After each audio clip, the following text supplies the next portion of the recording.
Alright, so since I'm working on this KI2 today, I thought I'd show something that probably not a lot of people understand about control panels.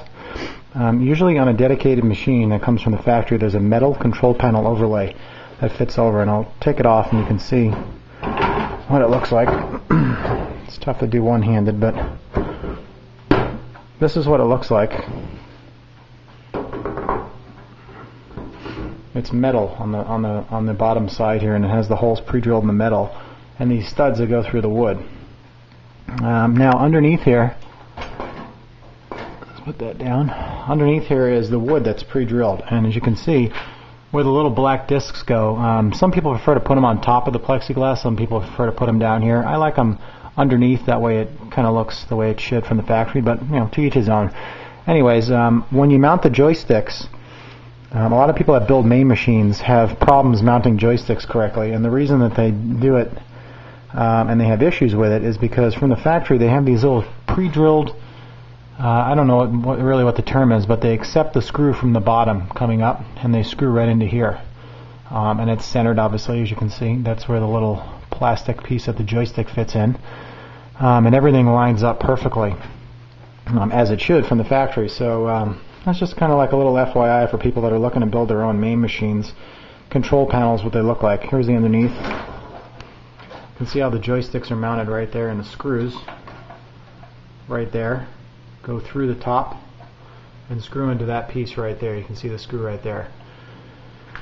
So just to get a general idea of how everything works on an arcade machine. I have had some questions on how to mount joysticks and the proper button length and all that, but for the most part, this is what all of them look like underneath. Now, when you're rebuilding one that's been demolished from the factory, like I have a couple of times with an MK1 and an MK2, and with this Killer Instinct 2 right here, this metal overlay, what I do is I keep it on here. And the reason I keep it on here is, first and foremost, it's from the factory, and it has everything pre-drilled correctly from the factory in the exact locations that you want them. So when you buy another control panel overlay, you simply attach it to this. It's usually adhesive backed. You kind of start from the middle and work out.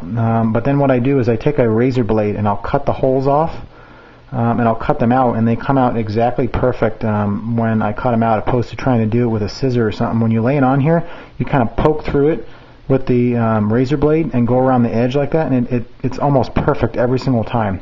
So there's a little bit of information about how to build your own control panel, or what you need to do to build your own control panel. These little pieces here, I've seen them at Home Depot and Lowe's. I don't know exactly what they're called, but like I said, they accept the screw from the bottom, and they have little spikes. Should see if I find one here in this little thing I have a bunch of extra pieces in. It's really kind of a crucial part to building a control panel.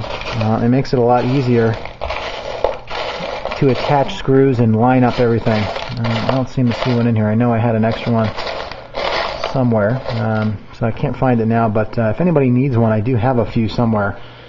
And it obviously helps you line up everything perfectly. So there's a little information about how to build a control panel. So if you have any questions, let me know.